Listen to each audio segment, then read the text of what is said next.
So John, thanks so much for agreeing to chat to us today. Maybe it'd be really good to start by just finding out a little bit about St Mary's itself and a little bit about your job as the Director of the Service. So St Mary's Kenmure is a secure care centre. It's one of 4 secure care centres in Scotland that looks after up to 24 children. And it's been around for a long time in the current building. It's been here for about 25 years.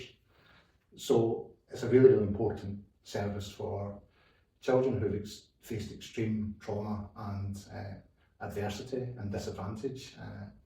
But it's a really important lifeline for those children, and I think that what I've discovered since coming here is just the whole concept of secure care, not being seen as a last chance saloon, but it's something that can really help children, because it's been a stark reminder for me coming here that the children who live here are children, full stop, and what we don't try to do here is define them by their past, but try to define them by what they need and create some hope for the future for the children. So that's what we try to do here. The organisation is going through a real period of change at the moment, and I've been here since June last year. It was a really positive choice to come here. I've been in my previous post for about 18 years, and I've learned a lot in that 18 years about maybe what the right conditions for organisations to succeed are, and learned a lot from a lot of mistakes that I made, which has really been important in coming in here to St Mary's. Yeah, I mean, I've obviously worked with you on your appointment here and a couple of times since, and I think when you come into St Mary's Kenmure, it's just really inspiring to meet the children, and this is where they live, this is their home, and you don't realise all of that kind of stuff and what comes with it till you're actually in and see what happens. And I think it's such important work, and you've been here for 9 months now, I think, haven't you? How's that going? Do you know what, it's been excellent actually. We had a really turbulent period. It was actually on the anniversary of my 3rd month, so on the 24th of September the regulator called, and that was a really difficult time. And I suppose coming, what attracted me to the post at St Mary's was just I can remember the materials, and there was a connection with what the chair of the board was saying, and actually through the conversations with yourself and our colleagues, and that's when you brought that connection to life. So coming in June into a service and data sector, as we call it, where I knew no one, was quite scary, but really exciting, and a real opportunity maybe for us in St Mary's to think about what it is we're actually doing, and could we begin to think about secure care as a different experience for children, and really important for me about the workforce as well. So when the care inspector called in September, things were not as they should have been as far as they were concerned, and rather than see that as a threat, tried to create some capacity and leadership team to see it as a real opportunity. So there were things that we needed to do by virtue of the fact there's the requirements need to be attended to. But it's a real opportunity just to begin to create some change about what we may be able to do for the future. So that was really tough. But what I learned a lot about myself, and about paying attention to the things that I would call anchors in my leadership journey. You spoke about the children, Debbie. The children are the anchors here. And through that really difficult time, being able to talk to the children, be around the children, was a reminder of what we could do if we got it right. And also what I would say was that the board of trustees were really supportive during that period. And that was tricky because I was just here 3 months, and I'm still in my probationary period, and still trying to work out what it was we needed to do. So it was tough, however, consistently through that opportunity, and that really difficult time, there was opportunities for the organisation to grow, the leadership team to grow, and also what the children were telling us, and this was what was really empowering for me, was that actually despite the significant challenges that we were facing, they felt well cared for. And you could see a strong, what we call a strong beating heart from the people who come here every day to look after the children, to do the best for the children. At times is really tricky, but again, what that experience kind of gathered my determination that St Mary's could do something really strong and powerful and impactful for the children that we're privileged to look after. And on my leadership journey, time and time and again, I'm reminded that it is a privilege to meet these children in life, and they are children. They're children who faced adversity that far too many of us could never ever imagine, but whenever these children let you into their lives, it's something really, really special, and that keeps you going every day. So we've come through that really, really tricky time. We worked really, really hard. The leadership team here, indeed the frontline teams, the whole service gathered round just to commit to a really, really strong organisation. And just recently, just last week actually, the regulator said they were really happy with the progress. We've met all the requirements. So we're now at a point where we're now recruiting a leadership team, and I'm delighted that Aspen have helped us with the head of care service appointment there. If Mike Manning were here, he would say the board had been strengthening the board. So when I joined, there were 7 people on the board.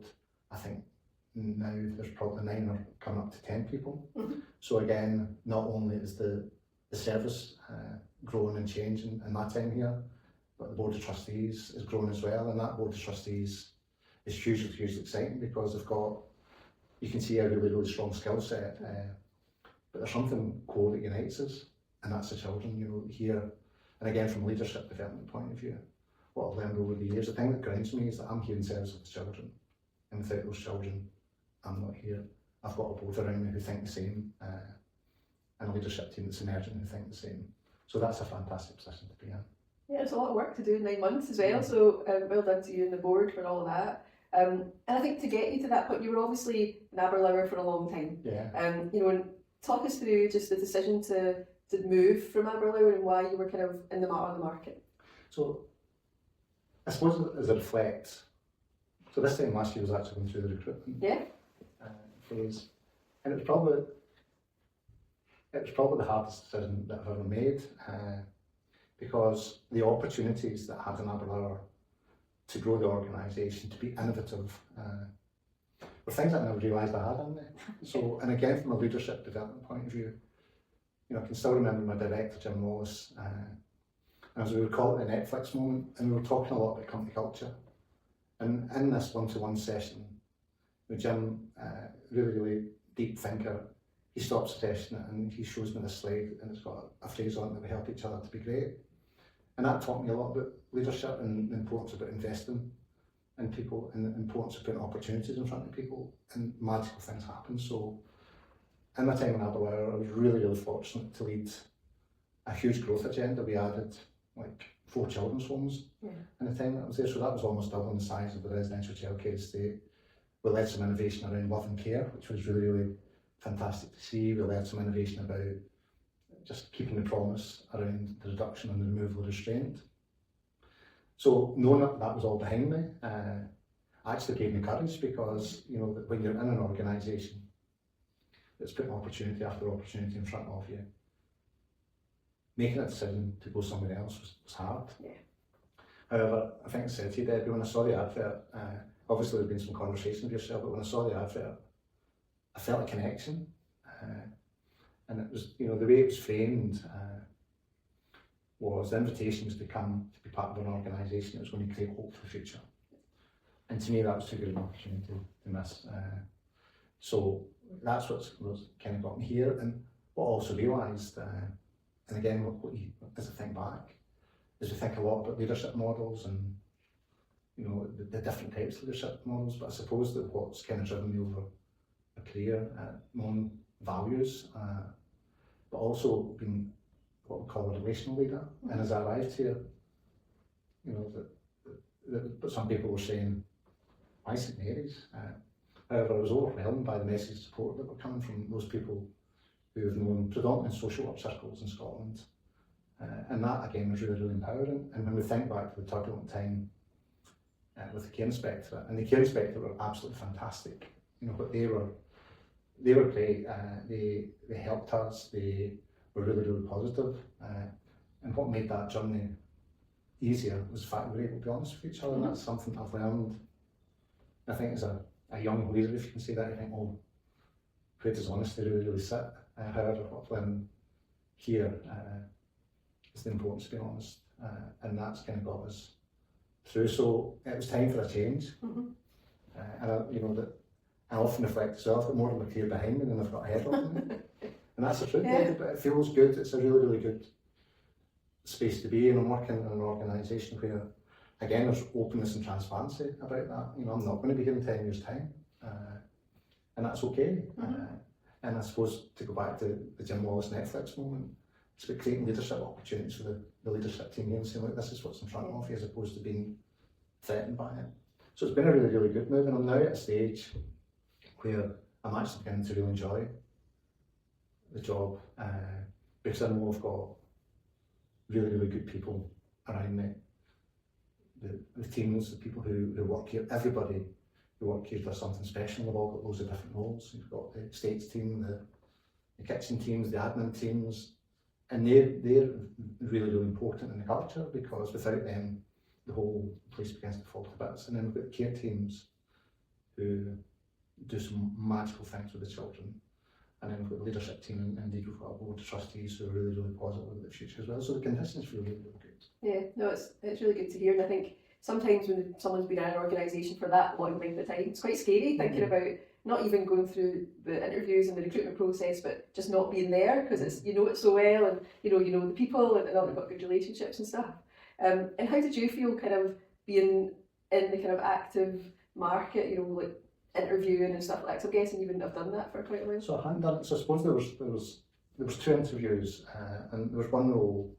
So I suppose what I was going to say, that I wasn't actively in the market. Yeah. You know, I wasn't desperately looking to leave Aberlour, because, you know, just at the latter stages of my time in Aberlour, we were looking at a strategy for the future. So again, just a real opportunity to go. And I suppose that knowing that, you know, people talk about moving to a job or from a job, I was moving to something as opposed to from something. And again, that was really, really important in the mindset that I was in terms of coming for an interview here in St Mary's, that, dare I say, there wasn't a desperation, I need this job, I need this job, I need this job. And I think what that created was an opportunity for me to say, this is who I am, and indeed for the board and the trustees involved to say, well, this is who they are, and to determine whether there's a fit. So the interview process itself was great, you know, and it was a 2-stage process. The first stage involved the children. That was the hardest bit of the interview. The 2 children who interviewed me they blew my mind, because they were asking questions about me, and why, like, the children at St Mary's should entrust me to become the director of the service here. And those questions were focused on nothing to do with my career. Yeah. And again, that was a reminder of what's really important. What impresses the children is not like who you are or the grade you're at. I think what I learned in that bit of the process was that they were interested in what makes me tick. Yeah. They asked me about being kind, they asked me about how other people would describe me. And as interesting as the second part of the selection with the board of trustees was, it was nowhere near as hard as that. I remember those children, they were hard taskmasters, they weren't letting anyone off at the end of it. But at the same time, I think it's really important for candidates who are interviewed to see that, and, you know, kind of have as much of a flavour as you can in an interview. But I mean, that's the reason, as you say, the organisation's here. So without meeting them or something, a representative group of them, it's difficult to get a real feel for what it's like. Yeah. And it gives them agency. So actually, one of the children who interviewed me, he's come back to live here. And it's fascinating. I just saw my opinions that today, and you're saying to someone, I interviewed him. And do you know what? And again, the children who, if unfairly characterise the children who might be in secure care, that have got no rights, no decisions to be made. But there's this boy who's really, really proud. And the fact he was involved in the process, and to give these children something to feel good and proud about it's mind blowing. Yeah. So that takes me back to the privilege to sit in a room with those 2 children and to be asked the questions. And what I also remembered about the children was how proud they were and how seriously they took it. Yeah. You know, they were prepared, and that's a credit to the people who look after them here. They were there with the clipboards. Yep. They were helping each other out. I can still remember, you know, one of the boys checking, you know, they were checking with each other if I spelled that correctly. And it's amazing, absolutely amazing. And we've recruited to a few roles here, as you know, Debbie, and we've involved the children in different ways. And actually, in the first, if you maybe recall, that as we go through from first to second stage, some candidates don't make second stage, but you know, when we recruited to a really senior post here, the children were fairly vociferous about some of the candidates, and actually we listened to what the children had to say, and we decided we would proceed without those candidates. So again, that's an important part of, you know, who I am as a leader, and who the organisation actually is, that the children have a right to be involved in decisions that affect them. And actually quite often get it right, more often than not, from our experience, I think. They're making some very shrewd calls and the right calls. Absolutely. Which is interesting. Absolutely, and I think that, and there's something to be learned from the children about how we frame questions. Yeah. You know, and again, really tuning into what it is they actually need from somewhere like St Mary's. Yeah, no, totally. So if you were talking to someone just now who was thinking about, you know, kind of taking that first step into the kind of the top job, if you like, what would be your kind of top tip or the best piece of advice you'd give them, given you've just gone through it fairly recently? So my top tip would be go to a role. I know that some people might be in a role and think, you know what, I've had it. And so my advice would always be go to a role, not from a role, because otherwise you might find that you've not made the right choice. The other tips would be around know yourself, know what makes you tick, but also maybe find out a little bit about the organisation. And I can still remember whenever I saw the advert for here, I asked for the accounts. And I think, why did I need the accounts? Because indeed, actually, there's nothing we could change about the accounts. So I suppose you're trying to see what's the financial health of the organisation, but I suppose you're really focusing on what the vision and values of the organisation are, because there was a hook in there, and indeed from a development point of view, we're just about to start a transformational piece that looks in vision and values, because we really want to strengthen them. So,